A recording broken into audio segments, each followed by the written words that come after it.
Yo, what's good, man? This is the Easy Child Podcast with your one and only host, Glory Boy, back here with our next special guest in the building.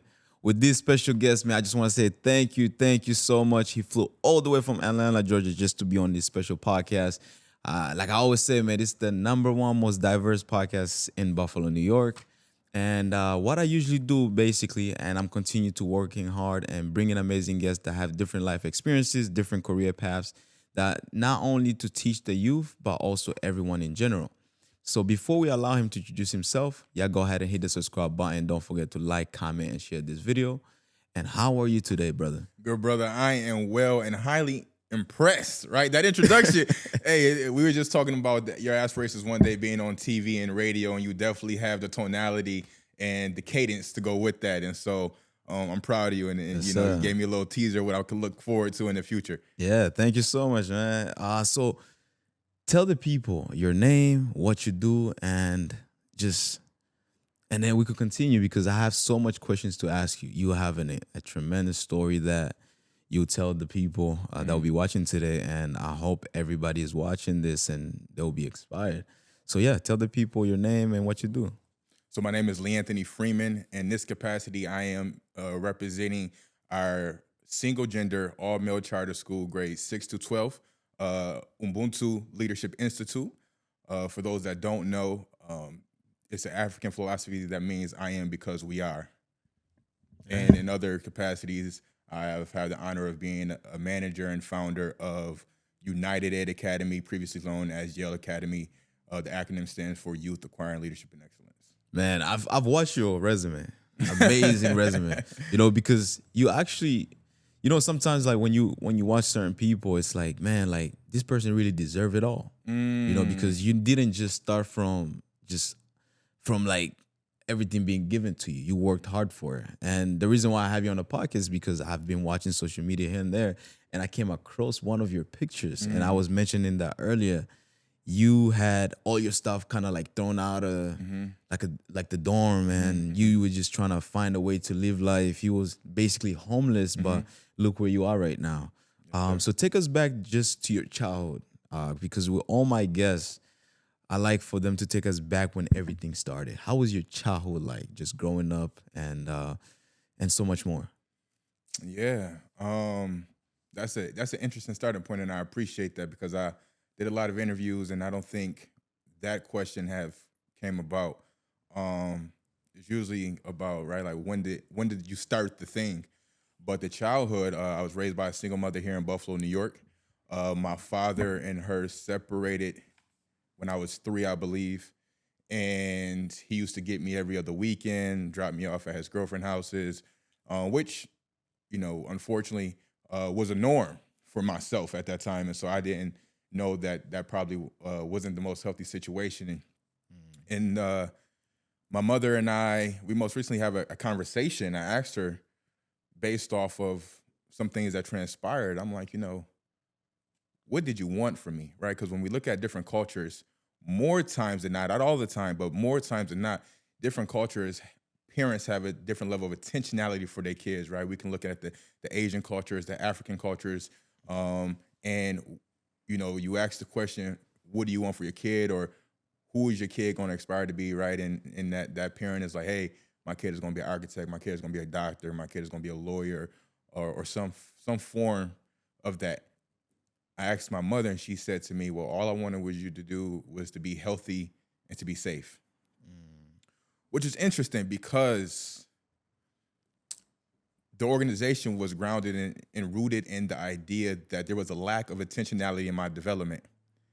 So that's what prompted that question, because I understand there was a lack of intentionality just by way of us not really crossing paths. She was a phenomenal mother. She provided to the best of her ability. But by the time she come home, I'm outside. And then it's time for me to go in the house, and I'm hopping in the shower, going to bed.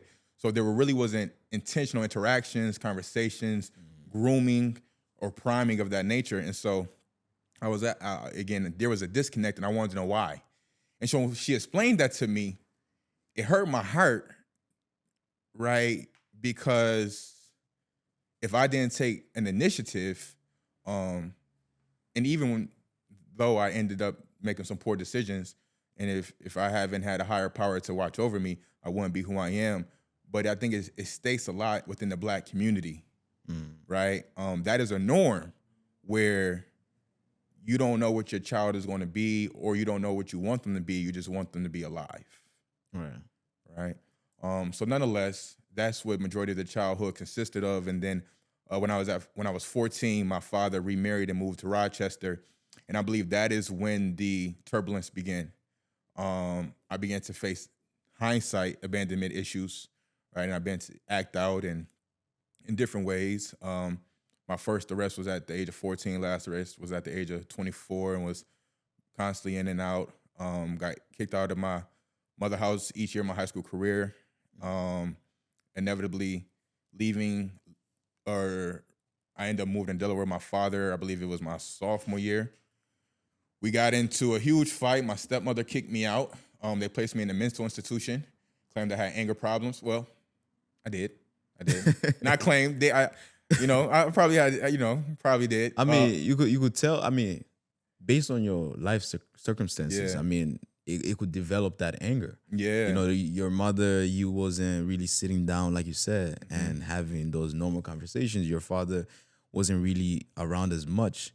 So, I mean, we deal with that in our communities where lack of fathers in the household. Either some kids, their fathers are in jail. Some kids, their fathers are they're dead, or some of them just not around at all. You know, just in the street. How did that affect you though? Like, let's talk about your father's relationship and you just being a young child. How did that affect you based on your personal development on becoming a man? Yeah, a lot, right? Like I said, it instilled abandonment issues where I watched play out in my latter years, and me pushing people away or not allowing people to get close enough, and showed up in my relationships, of how I interact, right? I know a ton of people, right? All across this city, and I can't say that many know me, right? And I'm now trying to heal that wound. My father been in Atlanta with me for the last month at this point. He's there now. So I'm trying to be intentional about my healing, and started therapy last month. But that abandonment for sure played a role in his interactions with me, or him, remarrying. And the conversation that we just had recently, one of the many conversations since he's been there, my statement onto him was like, everybody made their decisions prior to me and didn't think about how it was going to impact me, right? I'm the youngest. My sister is 48. I got 2 nieces, 2 nephews, 3 great nieces. But of course, seemingly relatively successful. So I'm the saving grace, right? I'm the hope. And so now you're trying to cling on. And I don't feel responsible as I once did. I had a high extent of survivor's guilt, right? When I was trying to save my family. Right. And the conversation most recently was like, hey, I'm not responsible, And because again, nobody thought me in mind when y'all was making all the decisions that y'all was making. Yeah, that's what happens a lot. I've heard a similar story from different people. But I want to ask you, what did your father wanted you to become? Because your mother wanted you to be safe and healthy. But what did your father wanted you to become? What did he say to you, if you remember? Yeah, again, one of our conversations that we just had in this past month, he said something along to me, not what he wanted me to become, but he said, I never thought you would be this. And so, because I told him a conversation with me and my mother had. And I used to bowl when I was growing up, the bowling alleys. That was him and I thing. And I definitely didn't have the physique I had now. I was short, stubby. And so bowling was my outlet, but more so our time to bond. And when he departed, everything changed. But at the time, I was being scouted in like the 8th grade by colleges. I was really, I was pretty good. I was pretty good. But with that, he was like, I thought that probably be your thing, but I never thought you would be in who you are now and doing what you're doing. So he never really stated as clear as my mother did what his hopes was for me. He referenced maybe, me being a bowler, but again, no intentionality, no desires other than, uh, do what you want to do. Yeah, and so I was watching this one video, and it said, as fathers have to develop the mindset of giving their kids that hope of being better than them. Did your father ever say like, "I want you to be better than me one day. I want you to be the best version of me one day"? That's good. Yes, he did. I give him that credit. And if you're watching, when you watch this, I just shouted you out. Yes, sir. But so bowling, right? That was our little back and forth conversation. It's like, Right. I'm gonna be good at, because he was good, right? And so I'm gonna be good as you, and he used to say, "No, you're gonna be better than me. You're gonna be better than me." Right. And gradually, now many years later, he referenced that, and saying that I didn't know it was gonna be to this extent where I was just keeping it in the confinements of bowling. But as a man, you definitely have grown better than me. Yeah, and I like that, man, because I think that I feel like that pushes a lot of young people, to work towards their goals even much more. Because once you hear from your father, from the men that you look up to the most, like, I want you to be this and that. It pushes you so much. I want to go back to the times where you were in school, because a lot of times there's kids who are dealing with that right now. There's kids who go to school, but people don't really know what they're going through. Especially there's kids who are coming from a lot of single parents home. And like you said, every time you're at home, your mother is not around. When you leave the house, that's when she will come back home. But like, how did you kind of like deal with all of that while in school? How was your performance like? Um, Excuse me. I've was on the mirror roll. I was always I was about to say relatively good student, but that's subjective. So I think grades wise, I was pretty decent. School was kind of easy to me growing up. Uh, and something that we're developing in our school is the idea of individual learning, right? And so most schools, unfortunately, have this universal method of trying to teach every child the same, right? And when doing so, you're not addressing the child's gifts, their strengths, or their weaknesses, right? And so, which is how you can have some individuals with a high energy level, and you're as an educator, you're thinking, oh, you need to sit down and listen. Well, how can I groom, mold, or foster that energy to a different extent? And so school, I got bored with it. I had other had other interests. Right. Because like I said, it was relatively easy. And I don't think it was inspiring enough for me. It didn't move me. I didn't have any zeal with it. And I'm a high impact individual, and I'm still the same way. And so I have to have some sort of passion behind what I'm doing. And at the time, education wasn't fostering that. Yeah, you mentioned you dropped out of school. At what point? Yeah, officially 11th grade, but like I said, my freshman year, my mother kicked me out and had me move with my father and his wife to Rochester. My father and my stepmother are recovering addicts, and so it was a lot of, at that time, it was a lot of discourse, too much noise for me, right? Just me and my mother in the house, and really wasn't a lot of extra noise. And so I begged her to let me come back, and she let me come back, but I still was getting into some chaos and some trouble. So she kicked me out again. My sophomore year, by that time, my father's job relocated him to Delaware, the state of Delaware, and his family. And so I went there. And something that she said later on in life was that it doesn't matter where you go, but you take you with you, right?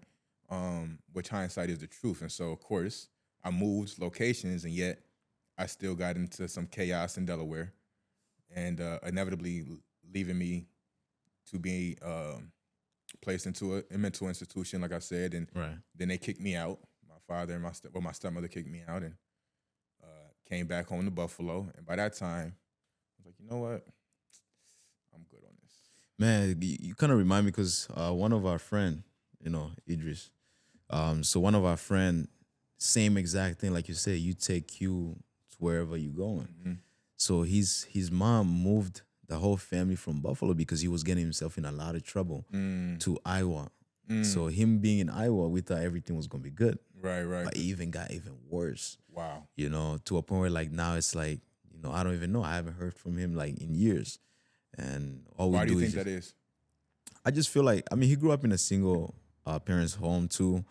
And his mother always worked. So she like his same kind of similar story is like she didn't really have enough time to sit down with her kids and spend time with them, have conversations with them, and trying to help them because plus there wasn't no male figure in the home, and plus they were easily influenced. The reason why is because they had so much free time. Wow. They had so much things to do.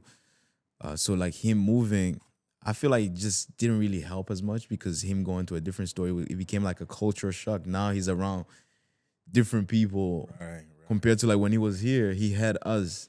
You know, we always try to like help him and see, yo, bro, you shouldn't be doing that because me and my siblings, like, we've never been in trouble. Right. You know, we've always tried to make sure everybody around us also are doing something positive because we care so much about our last name. Right. There you go. That's That the legacy. African culture. You know, we care about our last name. Like, we can't mess it up. But man, I don't know. I haven't heard from him. I just hope he's good. But yeah, and nothing could have saved him, you know, besides just, I feel like if he stayed here, it would have been at least a little much better. But Iowa, that was too far away from even some of his cousins that's in Buffalo. I want to ask you this question. You mentioned something very important that I want to get back to.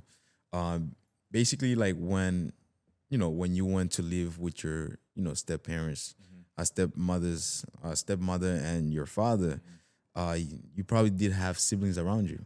You know, did you ever feel any type of embarrassment, or felt like you were singled out as a child, living in the house? Yeah, absolutely. That was a conversation as well, right?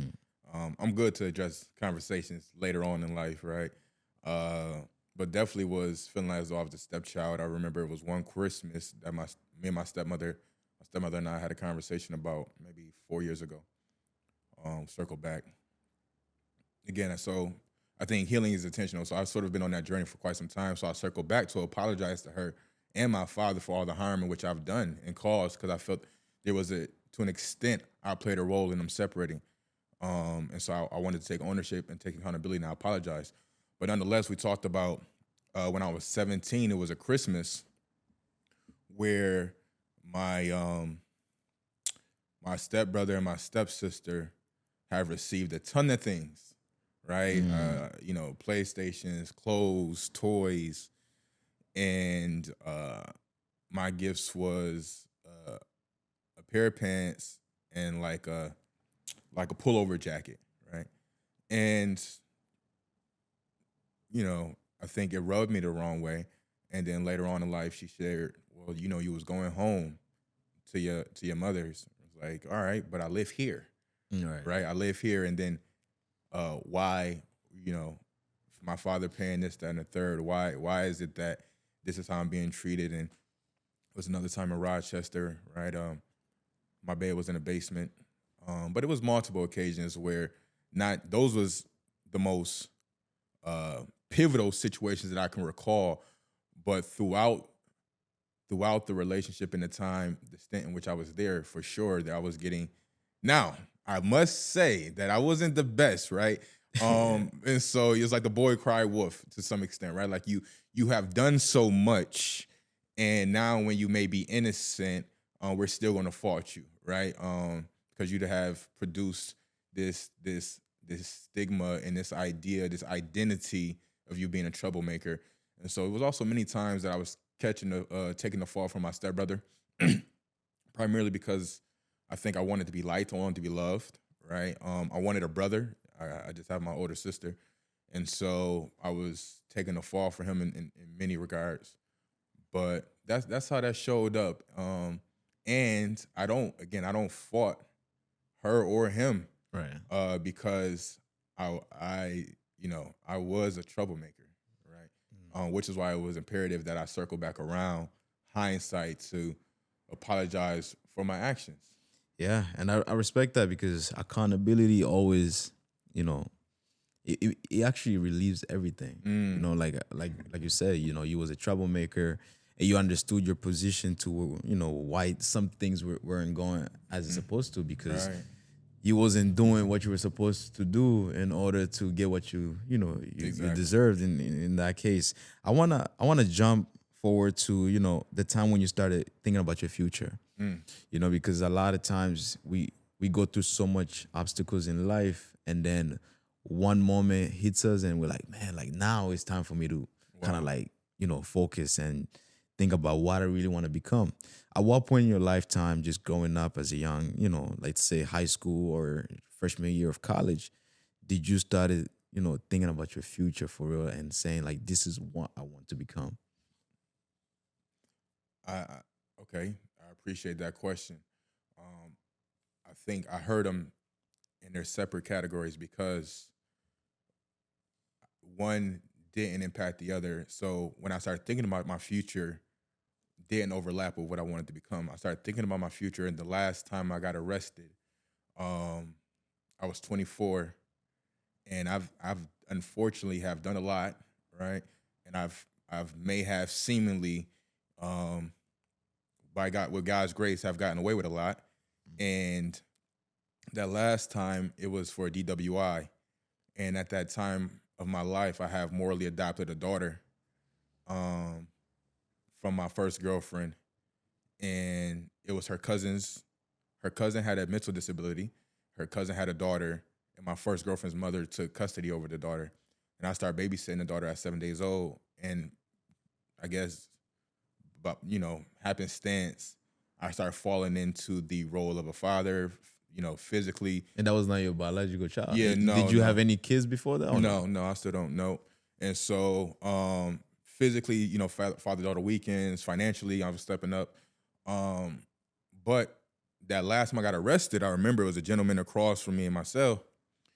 And at this time, I think she was about to be one because I moved to Atlanta shortly after her first birthday, which caused some feelings as well because I feel like I was perpetuating that ecosystem of abandonment. Um, but that gentleman, he had to be like 60 years old, and I was looking at him, and I was thinking about her, and I was like, how selfish would it be of me to be in this space at 40, 50, 60 years old and miss her entire life, right? That was one of the biggest pivotal moments in my life where I started thinking about my future, right? In terms of thinking about when did I think about who it is or what it is I wanted to become, honestly, I don't think that I've thought about it in the realms of profession. One of my aspirations, if not the greatest aspiration, that I still stand on in terms of what I want to become, has always been I want to be a man, right? That has always been my greatest aspiration. I never thought about it, in terms of like again a profession. I always because what I believe, what a man stood on in the standards, the ethics, the principles, and so forth. I don't believe I've seen that in when it pertained to the men around me. And so my greatest aspiration was just to be a man, just to be a man. Yeah. Man, what's a man? Oh, you're getting deep now, good brother. Because there's a lot of people who don't For know that. sure, There's a lot of yeah. people who are confused, especially like I said, it's a lot of kids growing up in single parents' home, especially with single mothers, and they don't have that male figure until something like life hits them. Especially you discovered that Right. when you were in jail at age 24. Yeah. Some of them want to discover that today, and I feel like it will save them that ability from not being in jail and to think about that. Absolutely. Well, I would start by saying I think based, for political reasons, I would say, what a man looks like is subjective. For political reasons, based off, it's a lot of stuff going on in the world. But for myself, what my standard is one who has high standards, right? stand on their principles. Something that a simple term is a man is one who is willing to die for what he believes, right? And that is the idea that overarches everything under that, right? Is that your word has to align with what you say. Your actions have to align with what you say. The standard has to align with what you say, right? Being conscious of how you impact others and taking accountability when you're wrong, right? Because nobody's perfect and nobody's ever going to meet that standard all the time, right? But I do think having the ability to take ownership for how you have influenced or impacted the individual, right? There's a theory, the idea that is impact versus intentionality, right? So your intentions could be well, and yet how had that impacted the individual, right? You can have the best intention. I can have the best intentions in here to give a phenomenal interview, and at the end of that, the impact could have been trash, right? And so understanding that when the impact isn't what the intentions are, is to take accountability on the back end and take onus, like, hey, I did poor in this area, and I'm sorry for that. Yeah, most definitely. And I feel like I'm just gonna say the impact with this story itself is amazing. You know, I feel like there's a lot of people who are going through similar paths that you went through. And I'd say you're a walking testimony. You know, like I've watched some of the videos you're speaking to the students. I've watched the pictures. I can see everyone just they're very in tune with your stories, and that's what we need. You know, we need that kind of stories in our community. I wanna also, you know, you was in college. You know, a lot of things happened to you. Um, Take us through those moments in college, some of the trials and tribulations that you overcame. I mentioned some of them beforehand when we started this episode, where you was kicked out of your dorm and you were living outside and trying to find things, you know, and you ended up, you know, graduating, and now you have your doctor's degree and so much more, you know, so much more blessings ahead.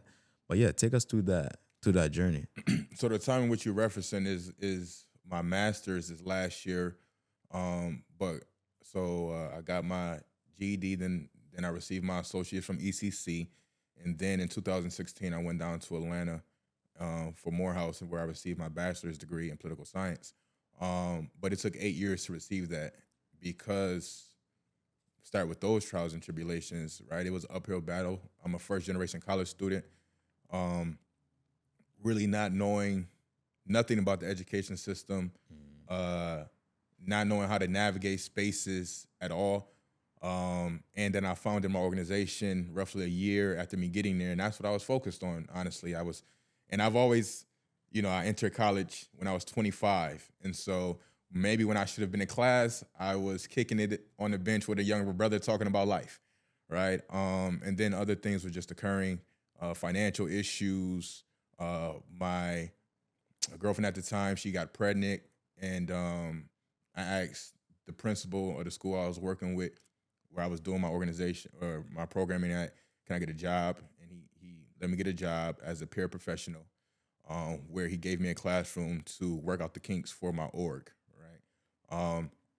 So Morehouse within itself was a space of refinement, development, grounding. Again, it took me 8 years. So you went to Morehouse. I went to Morehouse That's first. the all male. Yeah, all male institution in Atlanta, Georgia. Yep. And so I went there. I graduated there officially in 2024, and then my last year for my master's degree, it was a 1-year program in Master's of Education, free program from Boston College. And so that's the story in which you're referencing. I went there. For your master's in education, you have to be a teacher, right?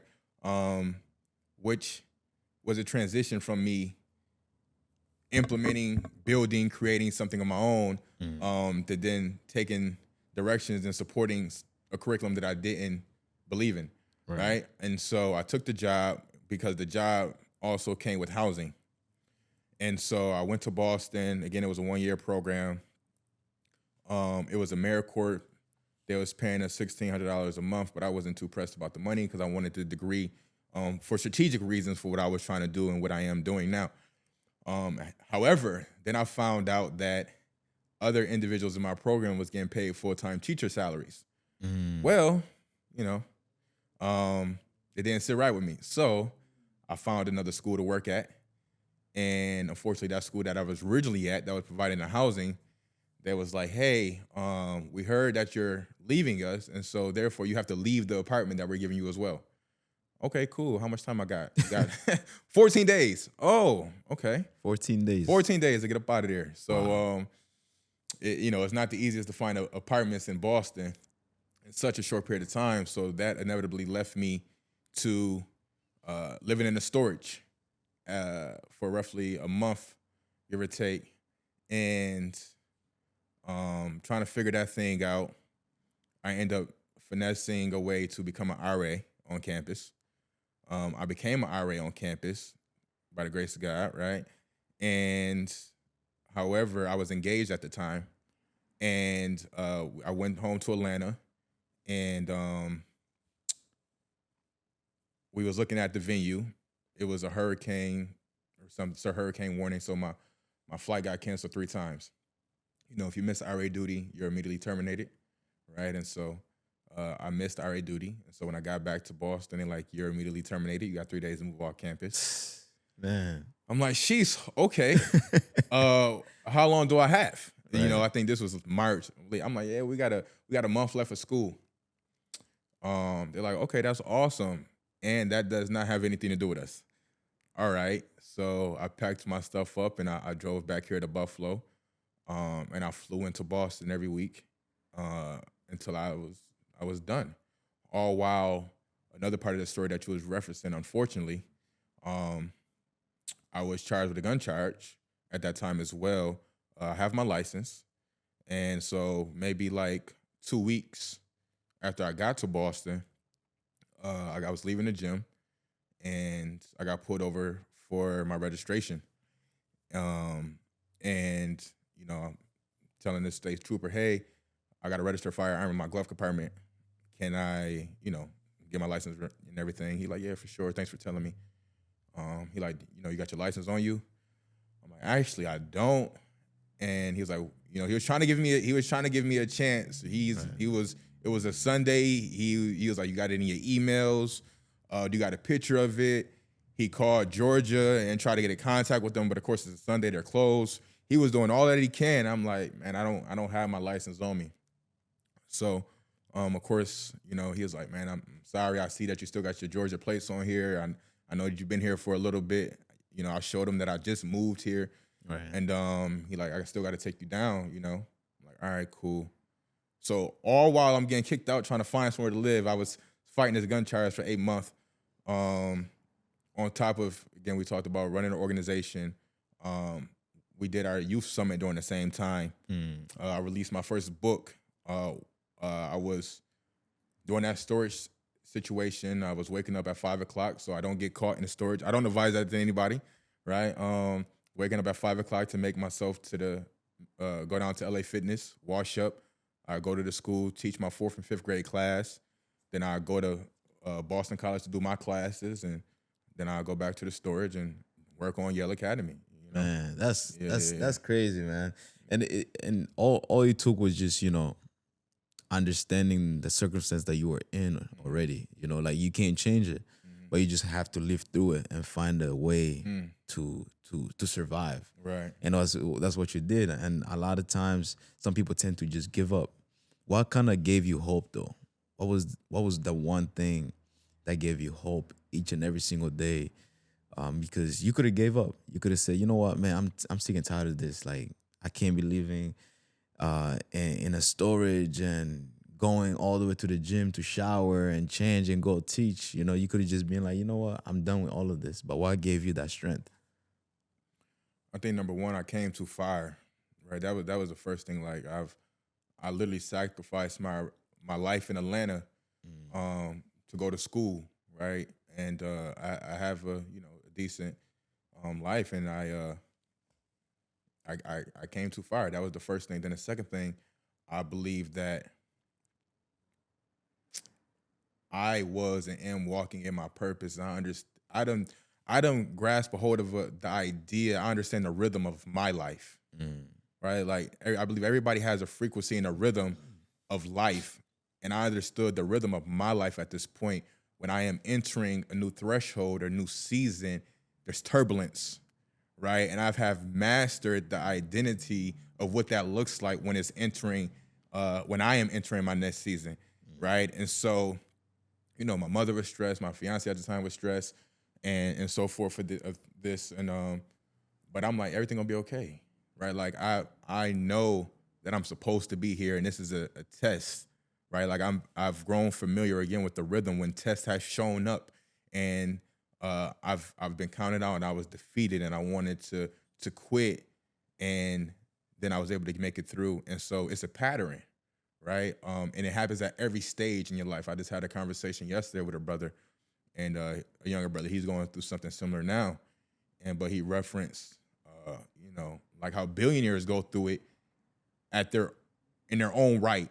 Like everybody goes through it at their different levels in a different way to a different extent, but you still go through process. Yeah. You still go through process. And so that's what it was for me. I understood that I done came too far, and understanding now, like my purpose is like, I can't not make it based off of the lives in which I've been blessed and ordained to impact, right? The idea in which somebody's at the other side of that tunnel waiting for me to get there, right? You're waiting. There's people at the other side waiting for me to become who I need to become and do the things that I need to do in order to save them, to assist them, to aid in their molding of their identity. And if I don't get there, they're not going to be who they need to be, right? Definitely. And if, again, whatever your higher power is, I believe that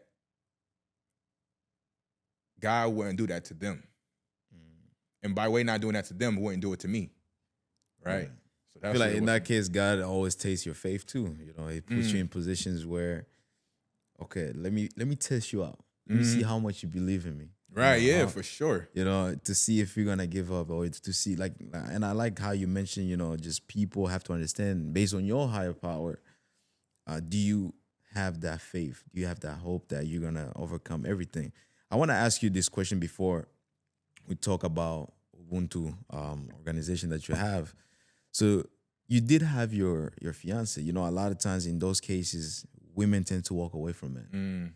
Because I don't think this man is gonna do anything for me because he's going through the rough times and I'm stressing. Now let me go look for somebody else that's gonna benefit me in some way. But what really kept her closer to you? What did you kind of tell her, in order for her to stay there and allow you to, to lead the way and achieve all your accomplishments? Yeah. I don't really think that had too much to do with me other than she was just a great woman, right? I think, it's just, we hear it periodically, that a wife was a wife before she was a wife, right? And my idea is that she was raised and born, right? God made her to be a wife prior to, but having to learn how to be my wife looks just different, right? You have your lady here, which is awesome, right? And so the forging process is primarily because you have to learn how to be her husband, and she had to learn how to be your wife, right? At the foundations, the principles, and the values can align already. She is said wife, but it looks different trying to be my wife, right? Because I need different things. And so I said it to say that I think it was just in her, right? Partially, that's just who she is. She's a phenomenal woman. And then in terms of reinforcing or reassuring that, she just think I'm Superman. And, really, she done said it. She thinks I'm Superman, and that has its pros and its cons as well, right?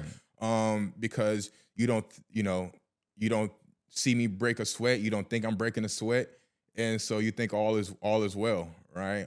When I'm really dying inside, right? Like that on the hindsight, 2020, we're past over the last year, but I was dying last year, right? Like I was suffering. And I didn't know to what extent, because I was just doing, and I felt as though I couldn't just remain in a space, so I was just doing. Um, and that idea of that Superman and that identity, I think sometimes entrepreneurs, ambitious individuals have to embody a alter ego or this false sense of reality, idea of delusion. Some may call it arrogance, right? But in my truth, if I don't believe that I can do everything, my reality at times I would have been quit, right? If I didn't believe that I can see this through, my reality was I was in a storage. You know what I'm saying? Like, I done been down bad in multiple times in life, but my reality more times than not have shown that I could have quit and that you're not going to make it, right? And that you're not going to be anything or do anything. But I had to embody a false sense of hero, right? That I can do all things. And then it grew to a real sense, like I do believe because of what I've grown into and who I've grown into, that I genuinely can do all things. And I think that separates arrogance from confidence, because arrogance is the idea that you could do all things with no receipts, right? You just have this false sense of capability and you have done nothing to prove that, right? Where confidence is like, no, I actually then died, rose, and died and rose again. And by way of that, my confidence had, it's been produced. So back to my fiance, I think, no, it was who she is.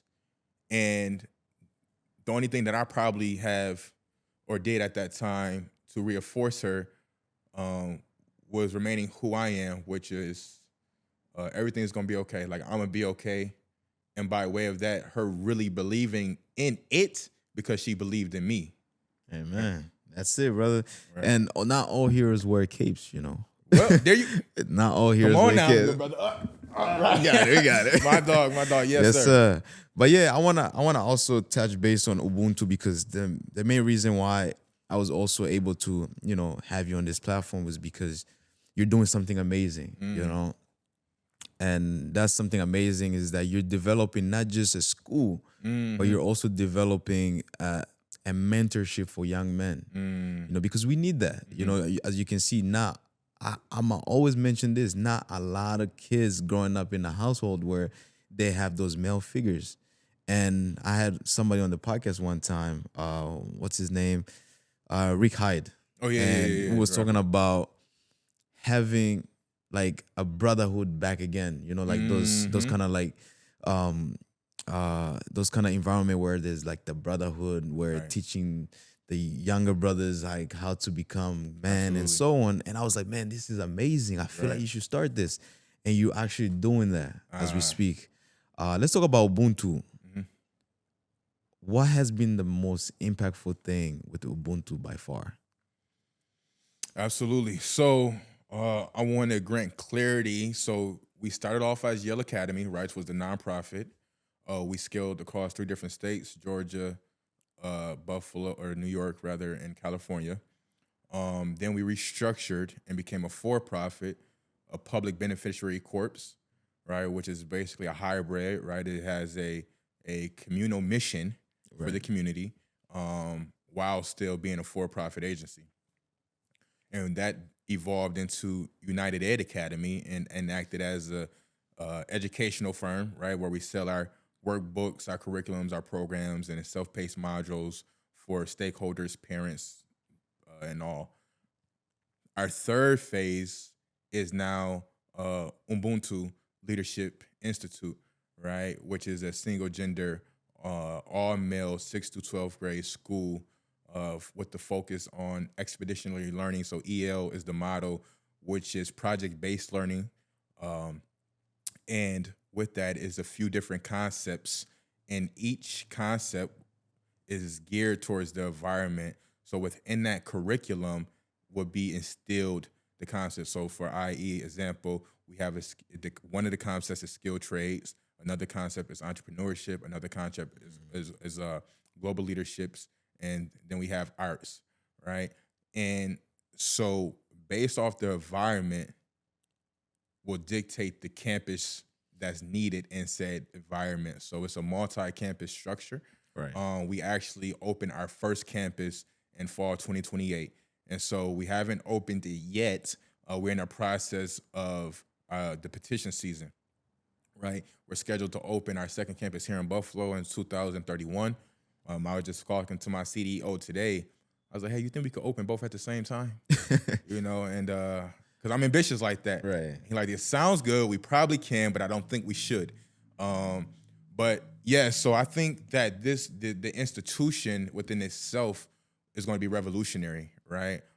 It is fraternal in nature. Right. And so the young boys will be transformed to men. So basically, the Streamline is still our organization, our programming, right? The nonprofit, the for-profit, our niche and has been in our demographics has been young boys. There's been times in which we also had co-ed for like our summer programs primarily. But we're going to remain in that threshold because we understand that is what we're good at, right? Is developing boys to men, and aiding in their holistic development. So their emotions, their physicality, their financial, their spiritual, right? And who they are. And so like we talked about earlier, that individualized learning is important, right? And so we don't want to govern them with a universal teaching model, but aiding in who they are and what their needs are based off their strengths and weaknesses. So we're excited, man. We're really excited to see. Yeah, I was just having a conversation with someone and we were talking about how like I'm sick and tired of schools just focusing more on teaching students like science, math, English, and forgetting that a lot of kids once they graduate, they're lost. Mm-hmm. They don't really know what they should do. They don't know how to pay a bill. Right. They don't know how to manage their finances. They don't know how to, maintain their credit cards and so much more. And I'm like, man, like I wish something like this was at the time when I entered high school. Yes, sir. Because really, I would have went to something like that. I would have went to that kind of school because that teaches you life. And like you said, you're shaping them to become men as while they're still young men. And that is incredible. And I want to touch base on just how many students like do you have by far, in that organization? Yeah. So since we founded our organization in 2017, again, now with all three, now being the third, but within the first two, we done impacted over 3,000 students nationwide. Wow. Over the last 9 years or so.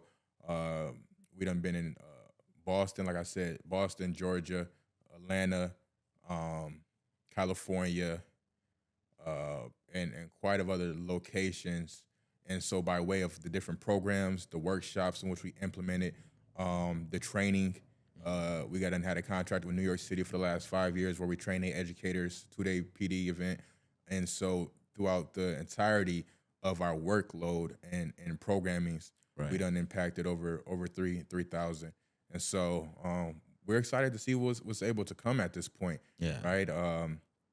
I'm looking forward to legacy. I think one of the things in which moves me the most, and people ask like, what do you do it for? One of the things that moves me the most is the idea of a student circling back saying, I didn't give up because of you, or I am who I am because of your presence in my life, which has happened countless of times. But it warms my heart, right? Because you don't necessarily understand or know what it took for me to not do a thing, but it's affirming to understand that you play a role, right, in somebody's livelihood, the same way that others played a role in mine. And so, like yesterday, we just did a school tour for this phenomenal school in Atlanta, Utopian Academy. And so their motto is arts, right? Phenomenal brother, Morehouse brother. I believe they have 4 campuses thus far, but what's ingrained in their curriculum is media and production, right? They done had individuals like Music Soul Child, Steve Harvey as a mentor. They got students currently that's in the entertainment industry that's currently acting. Wow. They have teachers that's currently acting, right? And so that excites me, and it warms my heart to hear like the zeal and the passion they have for education, but particularly based off what you just stated, right? That one had to curate a different type of curriculum and focus point in order to get that, right? And so the first model in which we would be that the school would be opening is our skilled trades school in Macon, Georgia, and here in Buffalo. So skilled trades will be ingrained in the curriculum, where the partnerships will solely have everything to do with that, right? Different trade programs, right? Because a lot of institutions are trying to do too much at one time, right? Yeah. You have an institution that's trying to bring forth a financial literacy program, a skilled trades program, a STEM program, and all these different programs, which can be a lot. And yet, if we have one institution that's extremely intentional about a specific area, we believe that that'd be transformative. And then, like we just talked about, the other campuses and other concepts that we will gradually scale to grow into. Yeah, most definitely. I mean, I agree with that. Just to finish off, I always ask all my guests this last question, because hearing from a man that's been through so much, you face almost so much things that a lot of people today, they're afraid to face, and you went through it, and you're here, and you're thriving, you're doing things that you enjoy doing every single day. What message do you have for the youth, especially the ones that are struggling to find their passion in life, the ones that are struggling to go through every single day because at home either they don't have something to eat, or they don't have a great relationship with their parents, to continue to work hard and never give up, and just be as intentional as they can be towards their future. What message do you have for them? I was just thinking about this on my way over here. My theme in the season in which I'm in right now is value. And so what I mean is, for me personally, I'm learning and understanding my value. And I think it's been many times, like, I hear the affirmation, I appreciate the affirmation that has been given upon and to me, and yet I haven't ever really received it, right? And the idea of imposter syndrome, or really like just undeserving, for real. I think I've kept my head down for so long that I'm just doing. And when I do look up, I'm still trying to just do. And so I never really received where I was at, the things which I've accomplished, until I think it was a couple of days ago, my CDO and I was having a conversation about a marketing video for Ubuntu, right? And he started telling my story, right? I'm like, damn, who was that? Yeah, that brother sounds impressive. I'm inspired, right? And he started telling my story, and it made me look at, again, like, my lack of value that I'm placed on myself, right? And so I think the message that I would give, because I think it's the umbrella for a lot of things, right, is valuing yourself, right? Because that would dictate where you go, how you go there, what you allow in your life, what you don't allow in your life, right? Being intentional about your alignment, right? And not being tolerated in spaces that you go into, but only going to places that you're celebrated, right? Because of my value, I understand, and not allowing others to maybe discredit who and what you are because you're showing up in places that don't value you. And so for me, I think that would be the message that I would pass on, not just to the youth, but people in general, because we have adults that don't value themselves the way in which they probably could or should, right? So, man, that's what I got, man, and I'm appreciative of you, Most definitely. right? I'm appreciative of you and your team and what you guys been able to foster here, because it is not only monumental, but it is a necessity to hear the words and the wisdom of those alike, right? It's a necessity that we produce an ecosystem that passes wisdom along and knowledge along when it may not be as accessible to others that we will hope for, right? Like, our community sometimes can function in a smaller, confined space where you're lacking the resources and the wisdom, right? And I think individuals like yourself and yourself are exposing and presenting a platform for people to not just spread the lessons and wisdom, but to receive it, right? I go on your podcast to receive wisdom, right, and lessons. So I appreciate you, man. Yes, sir, man. You gave me butterflies, man. Yeah, hey, word. I mean it though. Word. Appreciate it, brother. Yes, sir. But man, thank you so much. I appreciate Yeah. your time. Yes, You sir. know,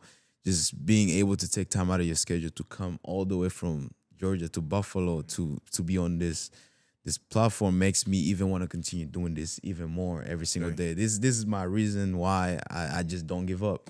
You know, but yo, if you did enjoy this episode, go ahead and hit the subscribe button. Don't forget to like, comment, and share this video. And I'm gonna also put all the information in the description so you guys can follow the journey of Ubuntu and so much more great stuff that they're doing. Once again, thank you so much. This is M.Ed Podcast, and see you guys next time.